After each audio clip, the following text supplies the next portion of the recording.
Hello everyone, welcome back to my channel. My name is Ayushi और आज video में हम बात करने वाले हैं करंट अफेयर्स 11 अगस्त से लेके 28 अगस्त तक के सभी इंपॉर्टेंट करंट अफेयर्स को क्वेश्चंस की फॉर्म में पढ़ेंगे। तो चलिए शुरू करते हैं। सबसे पहला question, Kigali amendment. What is Kigali amendment in context of 1989 Montreal protocol. तो मॉन्ट्रियल प्रोटोकॉल समझते हैं। सबसे पहले मॉन्ट्रियल प्रोटोकॉल क्या है, बेसिकली डील्स विद कि हम कैसे ओजोन लेयर डिप्लीशन को रोक सकते हैं, कि हम कैसे ओजोन लेयर को प्रिवेंट कर सकते हैं। So the Montreal protocol is all about how to protect the ozone layer depletion 1989, और उसका एक पार्ट है किगाली अमेंडमेंट। तो ये किगाली अमेंडमेंट को रिसेंटली इंडिया ने रेटिफाई किया है। और किगाली अमेंडमेंट क्या बोलता है? Kigali amendment basically talks about, it basically deals with the gradual phase out of hydrofluorocarbons. So answer would be A, gradual phase out of hydrofluorocarbons. ठीक है, किगाली अमेंडमेंट क्या बात करता है कि कैसे हमें हाइड्रोफ्लोरोकार्बन्स को धीरे धीरे फेज आउट करना है, धीरे धीरे रिमूव करना है अपने एनवायरमेंट से, राइट। सो न्यूज में क्यों है? क्योंकि अभी इंडिया की कैबिनेट ने इसको रेटिफाई किया। और टारगेट क्या है किगाली अमेंडमेंट में कि before the middle of this century जो करंट हाइड्रोफ्लोरोकार्बन का यूसेज है उसको 85% तक कम करना है। अब ये जो टारगेट है, इस टारगेट को अचीव करने के लिए अलग अलग टाइमलाइंस रखी गई हैं अलग अलग कंट्रीज के लिए, और इंडिया को ये टारगेट अचीव करना है बाय द ईयर 2047। जो डेवलप्ड इकोनॉमीज हैं, डेवलप्ड कंट्रीज हैं, उनको ये टारगेट थोड़ा जल्दी अचीव करना है, लेकिन इंडिया को 2047 तक का टाइम दिया है। 2047 तक इंडिया को 85% तक अपना हाइड्रोफ्लोरोकार्बन का जो यूसेज है उसको कम करना है। Okay, so next question is about PM Kusum scheme. PM Kusum scheme is about farmers, right? कि farmers को incentivize किया जाएगा कि वो अपनी land के ऊपर, अपने farm के ऊपर सोलर पंप्स जो हैं उनको इंस्टॉल कराएं। सो PM Kusum scheme is for farmers in which farmers would be incentivized by the government, by central government and also by state government कि वो अपनी land के ऊपर सोलर पंप्स को लगाएं so that उनकी वाटर सिक्योरिटी को इंश्योर किया जा सके। ठीक है, पावर जनरेशन हो और उससे उनकी जो वाटर सिक्योरिटी है, जो वाटर रिक्वायरमेंट है, वो अच्छे से फुलफिल हो। सो क्वेश्चन क्या है कि कौन सी मिनिस्ट्री PM कुसुम स्कीम को इम्प्लीमेंट कर रही है? सो answer would B ministry of new and renewable energy. Ministry of new and renewable energy is responsible for implementing the PM Kusum scheme. और उसका ऑब्जेक्टिव क्या है कि किसानों को इंसेंटिवाइज किया जाए so that they can install solar pumps on their land, right? Next question, Wanchuwa festival. Wanchuwa festival question क्या है कि कौन सी ट्राइब इस फेस्टिवल को सेलिब्रेट करती है? So answer B, टीवा। टीवा एक ट्राइब है जो कि आपको असम, अरुणाचल प्रदेश, मेघालय, मणिपुर के इलाकों में देखने को मिलती है। और ये ट्राइब ये वांचुआ फेस्टिवल को सेलिब्रेट करती है। और वांचुआ फेस्टिवल का पर्पस क्या है? बेसिकली ये जो फेस्टिवल है ये अच्छे हार्वेस्ट को, गुड हार्वेस्ट को सिग्निफाई करता है। So Tiwa is the tribe जो वांचुआ फेस्टिवल को सेलिब्रेट करती है। Option B will be the answer. Next question, first women chief justice of India. तो हमारे लिए शर्म की बात है कि आज तक हमारे देश में कभी भी एक विमेन चीफ जस्टिस नहीं रही, बट सुप्रीम कोर्ट कोलिजियम ने अभी डिसाइड किया है कि आने वाले टाइम में, in coming few years, India is going to witness this historic thing कि हमारी जो चीफ जस्टिस ऑफ इंडिया है वो पहली बार एक विमेन चीफ जस्टिस बनने वाली हैं। सो क्वेश्चन क्या है? Who may become India's first women chief justice of India? और आंसर क्या है? A, BV Nagarathna. So she is going to become the first women chief justice of India. Supreme court collegium ने ऐसा डिसाइड किया है। ठीक है, फिलहाल कर्नाटका हाई कोर्ट में ये जज हैं और she will be the first women chief justice of India. Next question, financial inclusion index. तो फाइनेंशियल इंक्लूजन इंडेक्स को किसने अनवील किया है? RBI ने अनवील किया है। Answer would B D, reserve Bank of India. Financial inclusion index क्या है? बेसिकली ये देखेगा कि इंडिया में फाइनेंशियल इंक्लूजन का लेवल क्या है। फाइनेंशियल इंक्लूजन मतलब कि एक आम इंसान फाइनेंशियल सर्विसेज को एक्सेस कर पा रहा है या नहीं कर पा रहा। This is what we mean by financial inclusion. अब RBI ने इंडेक्स को अनवील किया है। ये इंडेक्स में बेसिकली स्कोर होगा फ्रॉम 0 to 100। 0 सिग्निफाई करेगा फाइनेंशियल एक्सक्लूजन, की इंक्लूजन नहीं है, एक्सक्लूजन है, और 100 सिग्निफाई करता है परफेक्ट फाइनेंशियल इंक्लूजन को।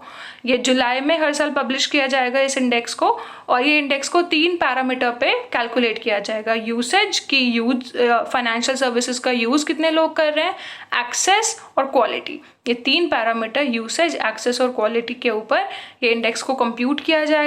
Score will be from 0 to 100। 0 will signify financial exclusion, 100 will signify proper financial inclusion, और हर साल जुलाई में this index will be published. So this index is unveiled by RBI, Reserve Bank of India. Next question देखते हैं Ramsar sites. तो India में question क्या है, how many Indian sites are listed as Ramsar site. Ramsar sites के अंदर रामसार लिस्ट जो है उसमें इंडिया की कितनी साइट हैं, तो इंडिया की 46 साइट अभी रामसार लिस्ट के अंदर है। आंसर होगा ऑप्शन सी 46। अब देखो रामसार कन्वेंशन के बारे में पढ़ते हैं। सो रामसार कन्वेंशन का ऑब्जेक्टिव क्या है, रामसार कन्वेंशन का ऑब्जेक्टिव है कि जो वेट लैंड है उनको कैसे कंजर्व किया जाए।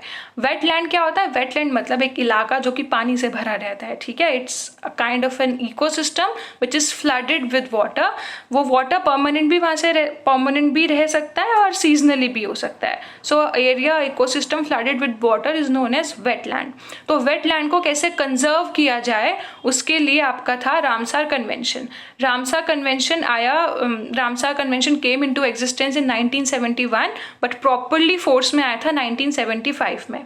तो ये रामसार कन्वेंशन के अंदर लिस्ट बनाई जाती है, जो इंपॉर्टेंट वेटलैंड है उनको रिकॉग्नाइज किया जाता है और उनको कंजर्व, उनको प्रिजर्व करने के लिए काम किया जाता है। सो इंडिया से टोटल 46 वेटलैंड हैं जो कि रामसार लिस्ट के अंदर अब लिखे हुए हैं, और रिसेंटली 4 को ऐड किया। सो 4 को ऐड करने के बाद अभी टोटल 46 हैं। तो क्वेश्चन इसीलिए पूछा गया है क्योंकि रिसेंटली 4 साइट को रामसार लिस्ट में ऐड किया है। तो वो साइट देखते हैं कौन कौन सी है, बहुत इंपॉर्टेंट क्वेश्चन बन जाए, यहाँ से ध्यान से देखते हैं। सब 4 साइट को ऐड किया, Sultanpur national park Haryana, Bindawas wild life sanctuary Haryana. ये जो बिंडावास वाइल्ड लाइफ सेंचुरी है ये एक्चुअली मैन मेड वेटलैंड है और ये हरियाणा का लार्जेस्ट वेटलैंड है, ठीक है। So Sultanpur national park Haryana, Bindawas wild life sanctuary Haryana, Thol Gujarat. Thol basically wild life sanctuary है और यहाँ पे लगभग 320 अलग अलग स्पीसीज की बर्ड आपको देखने को मिलती हैं। सो इम्पॉर्टेंट है। और वधवाना, ये भी आपका गुजरात में है। तो 4 साइट को रिसेंटली रामसार लिस्ट में इंक्लूड किया, बहुत इंपॉर्टेंट है। नेक्स्ट देखते हैं सोन चिरैया। सोन चिरैया क्या है, Son Chiraiya is basically a brand and logo जो कि अर्बन सेल्फ हेल्प ग्रुप में जो लोग प्रोडक्ट्स वगैरह बनाते हैं उसके लिए सोन चिरैया लोगो और ब्रांड को लॉन्च किया गया है। क्वेश्चन है लॉन्च किसने किया है, तो आंसर होगा ministry of housing and urban affairs. So ministry of housing and urban affairs ने ये ब्रांड लोगो सोन चिरैया पब्लिश किया है, लॉन्च किया है। और किसके लिए लॉन्च किया है, जो अर्बन सेल्फ हेल्प ग्रुप हैं, जो वो लोग जो प्रोडक्ट्स बनाते हैं उसकी मार्केटिंग के लिए सोन चिरैया was launched. Now PM Shram award. PM Shram award किसको दिया जाता है, PM श्रम अवार्ड दिया जाता है वर्कमैन को, ठीक है। किसी भी इंडस्ट्रियल सेटिंग के अंदर जो वर्कमैन है, जो वर्क फोर्स है, अगर वो बहुत अच्छे से अपना काम करते हैं, कोई वर्कर अपना काम बहुत अच्छे, बहुत एक्सेप्शनल तरीके से अपनी ड्यूटी को परफॉर्म करता है, तो उनको PM श्रम अवार्ड दिए जाते हैं। क्यों हम लोग पढ़ रहे हैं इसको, बिकॉज रिसेंटली 2018 के लिए श्रम अवार्ड दिए गए हैं। तो PM Shram award are awarded to workman. इस क्वेश्चन देखते हैं, अल मोहद अल हिंदी। अल मोहद अल हिंदी क्या है, एक बायलेटरल नेवल एक्सरसाइज है। किस किस के बीच में, इंडिया और Saudi Arabia.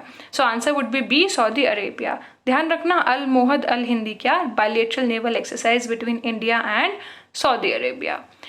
Last question, first time patent to an AI system. तो अभी तक जो पेटेंट है वो नॉर्मली ह्यूमन बींग्स को दिया जाता था, उनकी क्रिएटिविटी, उनके इमोशंस, उनके इनोवेशंस के लिए, बट पहली बार पेटेंट दिया गया है किसी AI सिस्टम यानी किसी आर्टिफिशियल इंटेलिजेंस सिस्टम को। सो किसने दिया है, south Africa. So south Africa has become the first country in the world जिसने पेटेंट दिया है एक AI सिस्टम को, आर्टिफिशियल इंटेलिजेंस सिस्टम को। ये AI सिस्टम क्या है, डेबस। टेबस ये AI सिस्टम है and it is basically related to some sort of food container based on fractal geometry. तो इस AI सिस्टम को पहली बार पेटेंट मिला है, साउथ अफ्रीका ने दिया है। ठीक है। So that's all. अगर आपको ये क्वेश्चंस अच्छे लगे, आपको कुछ इन्फॉर्मेटिव लगा, तो प्लीज़ वीडियो को शेयर करें, चैनल को सब्सक्राइब करें और अपने कमेंट सेक्शन में अपने व्यूज़ ज़रूर बताएं। Thank you. Bye for now.